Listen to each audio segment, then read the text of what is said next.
My name's Clint David. I'm the managing shareholder of David, Goodman & Madole. We're a 20-lawyer law firm here in Dallas. The NFLPA decided to decertify. The reason they decided to decertify was because there's a labor exemption under the antitrust laws.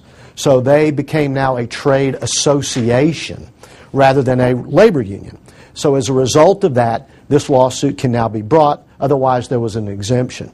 The other reason that they decertified prior to the expiration of the CBA is if it expired, there was a provision in the CBA that said an antitrust suit couldn't be filed for 6 months. They are seeking first an injunction to stop the lockout. They're seeking damages, 3 times the amount of their actual damages.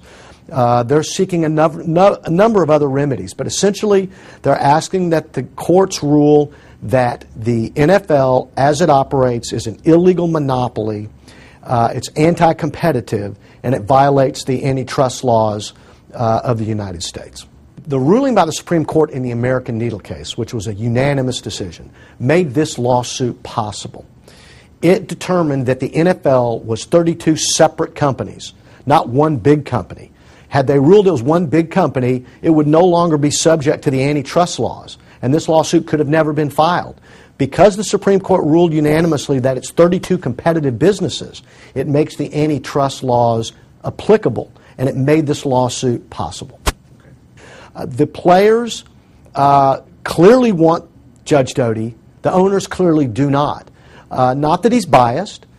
This is a federal judge we're talking about, but they are concerned based on his track record. He may decide a certain way. So clearly, if you've been ruled against by one judge, you probably want a different judge next time. Just human nature.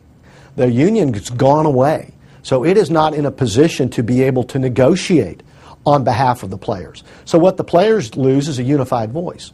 But they had that unified voice, and the negotiations broke down. So clearly they feel this is in their best interest to get into the courthouse, to stir this up, and to see where this ends. Because ultimately, I can't imagine that either side will think it's in the best interest of them to burn their sport to the ground.